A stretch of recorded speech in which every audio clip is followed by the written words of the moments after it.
Hi there, Leo. Welcome back to Wild Lotus Tarot. This is going to be your singles love reading for September.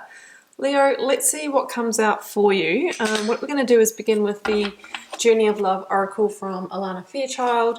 I will then be going to your tarot story and closing out with the Romance Angels from Green Virtue. Whoa, okay, I've got it already. Let the feminine lead the way. Now, this is interesting, guys, whether you are male or female, you know, the energy of feminine energy is, you know, the energy of deep rest, of tuning into your intuition, your compassion, slowing down. And we all have feminine and masculine energies within us, right? And ultimately, we need to try and integrate a healthy, balanced amount of both of those. So maybe you've been more in your masculine energy, which is very much the energy of push, of do, of action, you know, of quick. And you might be asked to slow down and let feminine lead the way to balance you so that you can then attract a really balanced partner as well. So it's also when we slow down into that divine feminine energy that we are a lot more connected to our intuition and heart space. And when we're connected to that, it's a primary energy for attracting and being attractive to others. Oh, I did see the one that turned over, guys, but then I dropped the whole stack. So we will go for another one. All right, what do we have for Leo, please? Here it goes. She is the moon. Well, this is another divine feminine energy, guys. You know, the moon energy is very much connected to the divine feminine. It's about working with the cycles of nature. This feels very much like the Empress energy for me, which is really about getting yourself in a position to manifest that person that you desire, right? So we're going to see what comes out, because I feel like it's that you're quite attractive and magnetic this month. So let's see who's coming towards you. I mean, the Empress energy is ruled by Venus, who rules Taurus and Libra. Some of you might be connected with a Taurus or Libra, or have one of them come towards you. Hey, look at this. Hey, look at this. The moon. She's the moon with the Ace of Cups. Wow, guys. Okay, you need to connect to that divine feminine energy, because that's where your Ace of Cups lies. Wow, that's amazing. The stars at the bottom of the deck, which is the card of divine wish fulfillment. I think some of you might have been wishing for this connection. And then, you know, once it presents itself, I think it's going to be all on. Look at that quick movement there. Wow, Ace of Swords too. Victory. Victory and power. Wow, I love this reading already. Victory. Six of Wands is the card of victory too. It's also a card of, you know, being really attractive and magnetic because you're shining in all that glory and self-confidence. Got the Knight of Cups. This is a power love reading right here, Leo. Oh, until the Five of Wands comes out. Hey, that's not necessarily a bad thing. It can be in a conflict. It can also be that feeling that, you know, we're competing as well. When new love comes on the scene, we're kind of worried that there might be other people vying for the attentions, but look, I think the universe is guiding you, and you really just need to make sure that you stay in that heart energy and that body energy rather than up in the head, because it's sometimes the thoughts that run away with us that make us feel like, oh, I'm fighting a battle here, they're never going to go for me, that kind of thing.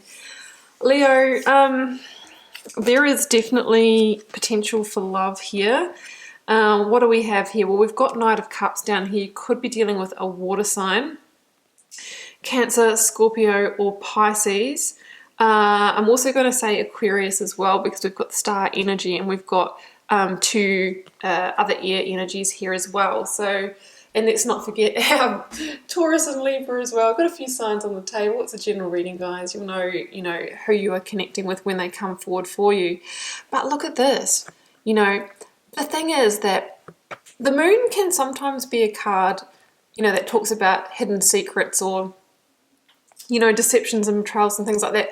However, the moon is also a card of hidden blessings, right? The things you didn't see coming.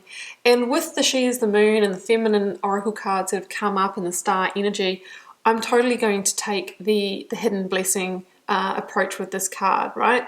I kind of feel that it's like something that comes out of nowhere, somebody that might come in from nowhere, riding into your life here, Six of Wands. So I'm sort of seeing, you know, a love potentially coming in, or an offer that comes out of the blue. And the thing about the Six of Wands, for either you or this person, this is an energy of somebody who has gone through the darker time, maybe in the recent past, even the deep past, but it's really been in the recent past that you've kind of reached that victory. You've got to that point now where you are moving into a place of harmony. Number 6, joy, love, harmony. And I think you've really done the work, Ace of Wands, inspired action, to get yourself in the place where now you are magnetic, you're attractive, your energy's in the right place, and that's what attracts that partner to you. You know, we talked about that with the Divine Feminine energy. So that's what I'm seeing here with the Six of Wands. You know, that Ace of Wands that the rider holds is also, you know, our power, our passion, our purpose. This is a commitment to the passionate offer, taking forth the potential of the Ace of Cups and putting the energy into it to turn it into a passionate connection. So that's what I'm seeing here. You know, the Ace of Cups, guys, this is potentially a new beginning in love. We've also got the Ace of Swords as well. So I'm going to say that there's high potential that in the very near future that love may come for you. Now, the thing about the Ace of Cups as well, guys, is it's a card of transformation, coming out of the darker time, and you've now emerged in that light. In fact, all 3 of these cards talk about that. I mean, the Ace of Cups is the whole reason I called my channel Wild Lotus Tarot. These are lotus flowers on the surface. They begin their journey as a seed in the mud, you know, at the bottom of the pond. They follow the light. They push their way up and fight through that water, where they finally make it to the surface and bloom. And that's why the lotus flower is a symbol of spiritual transformation. I think some of you have journeyed through the mud, the emotional waters, and past connections, and now you're ready. You're shining bright. You're ready to come out of the darkness, out of the shadows. Maybe this is your energy. You've had a shadow period. You've been doing the shadow work. Now your energy's in the right place. You're shining in your glory. You're claiming your victory. And then boom, here comes the Ace of Cups, because that's attractive energy, right? So there is a potential that an offer is going to come in that is going to fulfill you on all of those sensual levels. Now, the thing about the aces, guys, you've got 2 of them here. Amazing, wonderful blessings that they are. They require that inspired action. They are seeds of potential. So that would look like if someone comes forth with an offer, we explore it, we accept it, we maybe do our bit as well. You know, we don't just rely on the other person. You know, some people say, oh, I'm traditional. I always wait for the male or the female, whatever it is for you, to approach me. Guys, sometimes we have to create change. If we want something, we go for it. So here we have 2 knights.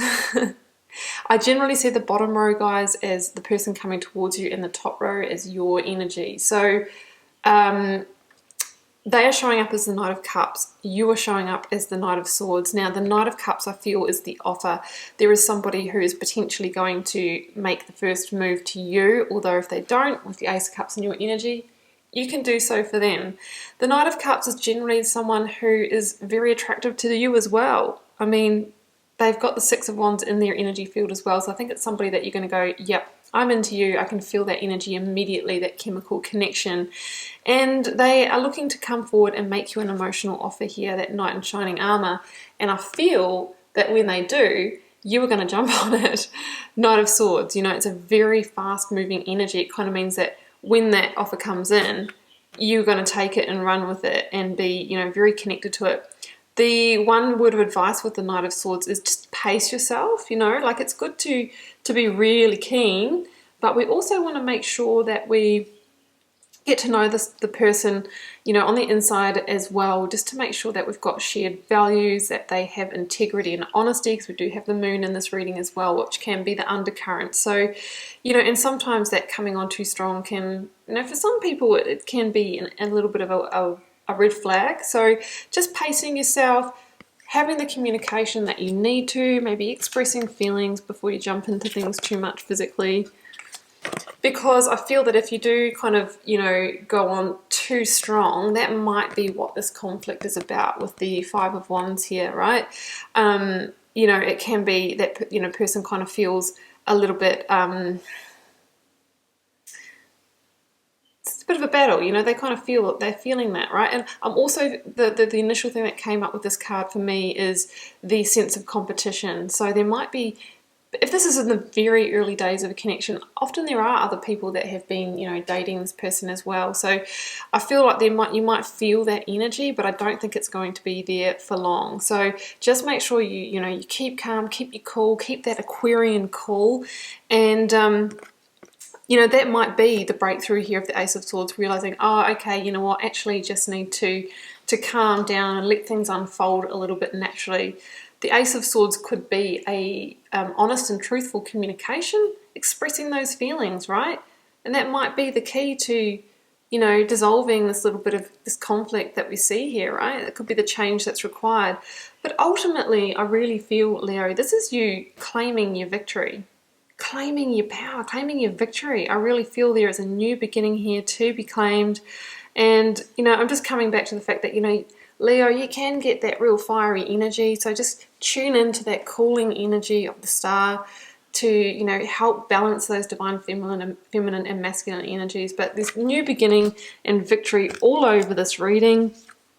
Oh, we've got the Ten of Cups there. It's in reverse, but it's still in the reading. The star, you know, is that beautiful omen of, you know, have faith. Have hope. You are being guided forward in this connection.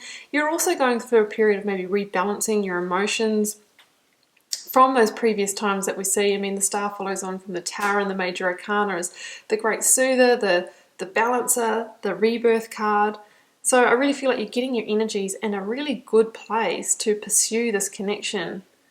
And ultimately, it's the card of divine wish fulfillment. So it says that you are heading in that direction, and this person that is coming forward for you, Leo, could be a fundamental part of that.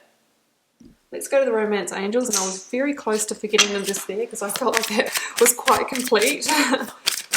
I have been known to forget the Romance Angels more than once. Finances and career. Financial issues are a factor in your love life right now. Well, before now, some of you might have been really focusing on that area of your life. Fair enough. And sometimes when we're worried about money as well, we can kind of restrict that romantic flow of energy. If you believe in energy, I most definitely do. Heart-to-heart conversations. Here it goes. The Ace of Swords, Ace of Cups conversation. Honestly, discuss your feelings with each other. So you may need to, Leo, have that conversation. Say, hey, I'm into you, willing to take it at whatever pace, and that inner conflict dissolves. Let's get one more. I'll take that one actually.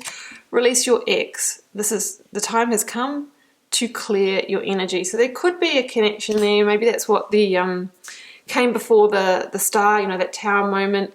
The Six of Wands talks about somebody coming out of a darker time. If you have released a connection, whether it was recently or in the deep past, sometimes we still hold energetic connection. There are like cord cutting or cord removal meditations that you can find on YouTube, which really helps you dissolve those energetic connections. If you feel like you've moved on, but there's still kind of a charge there, that can be really useful. Okay, Leo, I am going to leave it there and wish you all the best, which what I feel is a pretty wonderful love reading here for you for the month of September. Do keep in mind it's a general reading for the collective.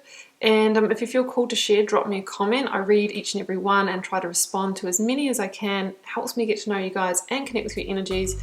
And I will see you back here throughout the month for plenty more readings.